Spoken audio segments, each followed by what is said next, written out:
Hey, Coach, how are you today? Hey, Rob. Thank you for joining us. If you're all set, you can start with the opening statement. Okay. I know you guys got the release that we'll put 3 guys on the COVID-19 list today, so they will not be in practice. Also, is home sick, so he won't be out there in practice. And as you can imagine, you got to be careful anytime somebody's dealing with an illness, so he will not be out there. Everybody else will be, so expect a full group working out there, which will be good. Looking forward to this week. I think it's a really good football team coming to our building. They're first in the NFC East. We know the challenge they present on offense as they get healthy. They have a bunch of guys coming back off of injuries. I should start with it's a really well-coached group in total. Doug Peterson does a great job with that group. On offense as with the team, Super Bowl winning coach. On defense, I think it's a really good unit. They really come after you with that front four. Jim Schwartz, again, outstanding. And then special teams, I think it might be the fastest group we play all year. And again, Coach Phipp does a great job with those guys. So it's a really sound scheme on all 3 sides for the Eagles. So we have to have our work cut out for us, and we really need a great week of preparation. And that starts today. So with that, I'll take any questions. Thank you, Coach. First question will go to Daryl Ryder. Hey, Coach, were these moves today a result of testing from yesterday? And in addition to that, could you just explain, because in previous instances, you guys have had to close down, practice delays and whatnot. Could you just explain why you were able to avoid that today as well? Yeah, Daryl, I'll have to kind of stay out of specifics, but I will just tell you we're following all the protocols. We're in constant communication with the league on these type of things. So safety is of utmost importance, and we're doing everything to maintain that safety. Thanks, Daryl. Next question will go to Scott Petrick.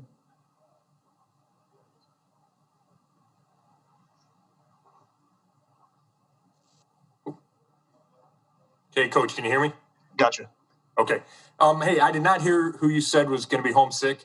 Myles Garrett. Myles, okay. And what do you do special teams wise when you don't have your number 1 long snapper? I know you have an extra kicker, but what about the long snapper? Yeah, we have backup long snappers. I have many guys want to be a long snapper, but we have a few guys that already practice it. Mac Wilson being one of them. So we'll just make sure that we have a plan if we're without Charlie. And that includes Sunday. I mean, the goal would be, I guess, to have him back. But if you don't, would you have to bring somebody in or go with somebody you already have? No, we have guys on the roster that can do it. Okay, thanks. Thank you, Scott. Next question goes to Jeff Shadell. And Kevin, I don't expect you to share this with us, but when these guys do test positive, do you ask them what happened, that they made a contract to this illness or what? Well, you're right, Jeff. I can't go into specifics, but I would caution you to say adding anybody to the list does not mean they tested positive. So we'll just make sure that we're, again, following all the rules. Thank you, Jeff. Tony Grossi, you have our next one. Hey, Kevin, I'm curious about Hubbard and Janovich. According to the rules, if they were asymptomatic, they could have been back by now. What is their status? I don't think that's true, Tony. I think if you test positive, it's, I believe, 10 days. Even without symptoms? Yeah. Okay. All right. With that in mind, then, your plans at fullback, you have one on the practice squad, or might we see Chubb and Hunt together? Yeah, I think we talked about all those things, Tony. Without Andy, we've got to look at the tight end room. You got to look potentially at elevating Johnny Stanton. You look at using a halfback there. So those are things that we're talking about doing. Thank you. Thanks, Tony. Next question, Nate Ulrich. Hey, Kevin. With Jack Conklin, kind of uncertain right now, and Chris Hubbard, is Kendall Lamb your right tackle? Yes. Okay. And what have you seen from Kendall Lamb that, we haven't seen him out there, but behind the scenes and in practices that might give you some confidence if you have to go that route? Yeah. Kendall works extremely hard. He fits the bill of the guys that we're looking for.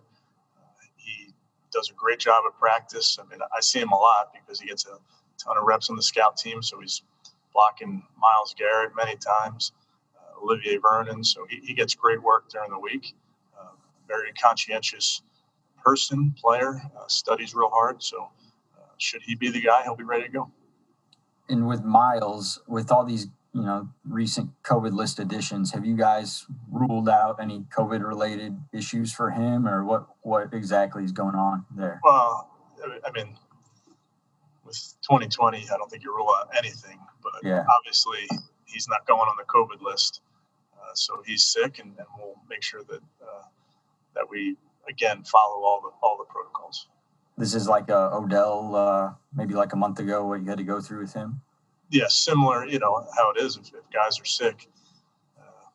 It's not like the old days where you say, "All right, come on in later in the day." You can't do that. Thanks. Thanks, Nate. Steve Dorshik will have our next question. Coach, in a passing league, you're not going to be able to get away with the game plan you can execute in a windy weather game.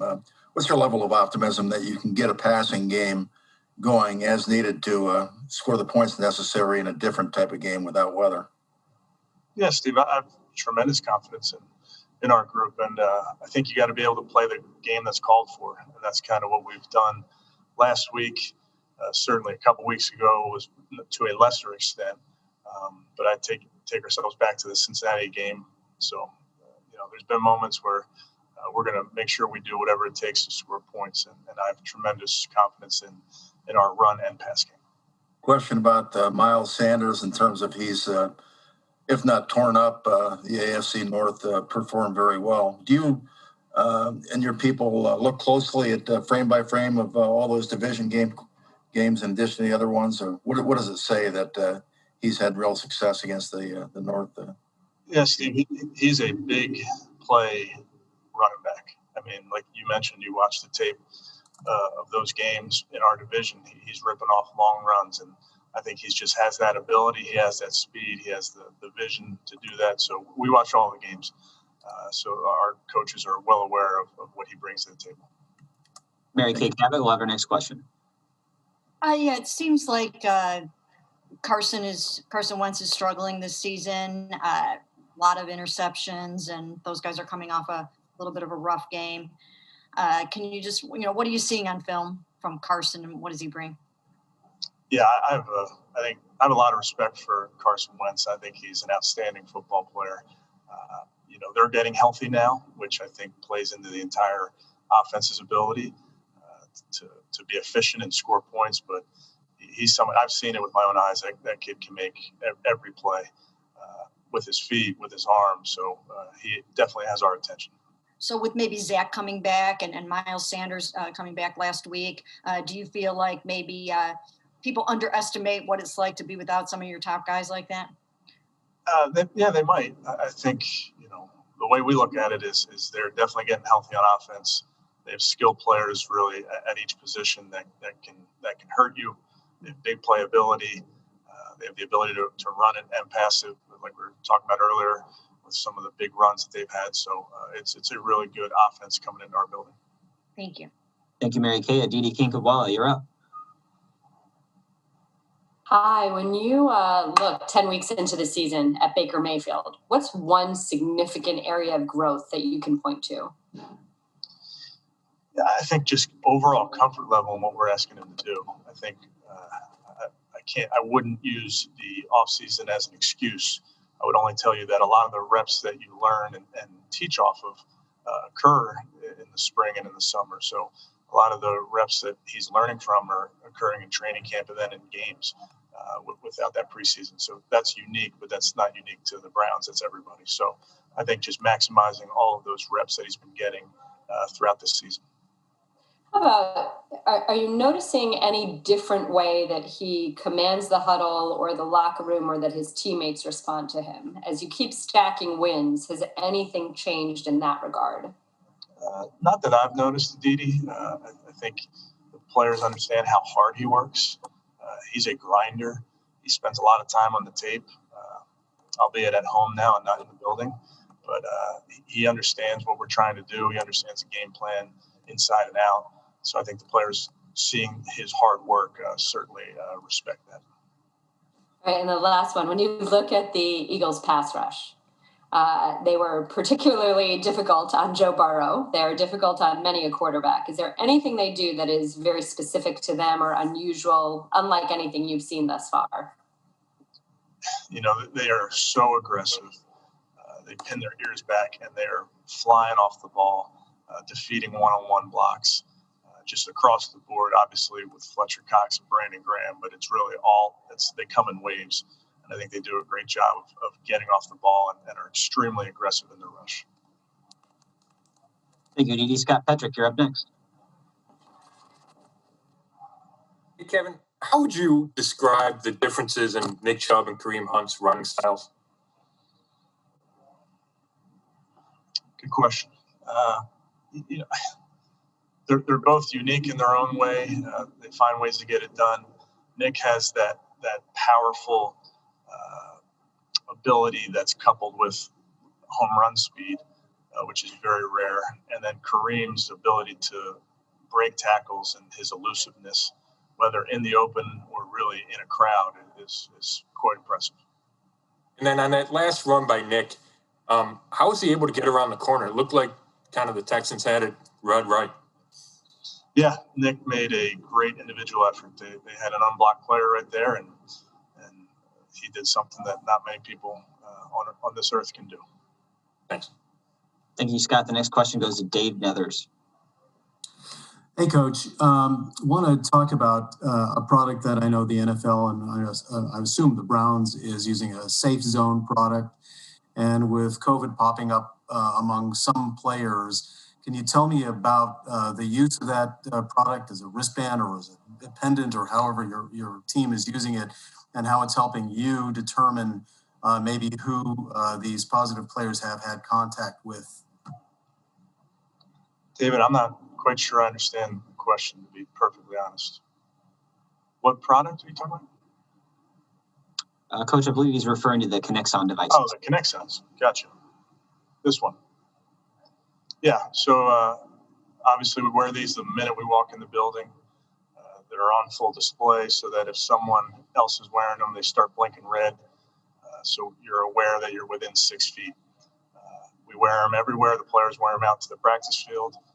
Really anywhere you are in this building, you have a Connexon device on, so that at the end of the day, you can pull all the data from these and tell you if you've had any close contacts. And our goal continues to be to have 0 close contacts. Thank you, Dave. We'll go to Tony Grossi. All right, Kevin. 70 years ago, the Browns won a game without attempting a pass. I wasn't there, but it happened. Serious question. Given unusual, bizarre weather circumstances, is it possible that could happen again? And I'm not referring to you and Sunday, but could that happen in today's NFL?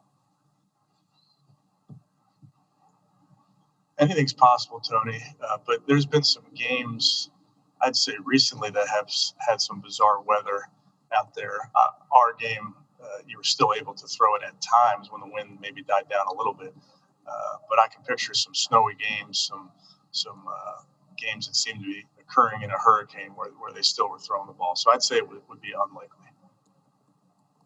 Thanks, Tony. Scott Petrick. I know you talked about the Eagles pass rush in general, but Brandon Graham specifically, what makes him so effective? He's got a great motor.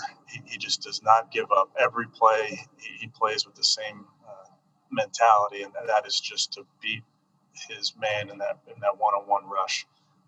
Has a stouter build than most. He's not one of these big, long, tall guys that uses long levers in his arms, but he has the ability to stay close to the ground and just provide incredible power in his rush. Thanks. Thanks, Scott. Do we have any additional questions for Coach Stefanski? Excuse me.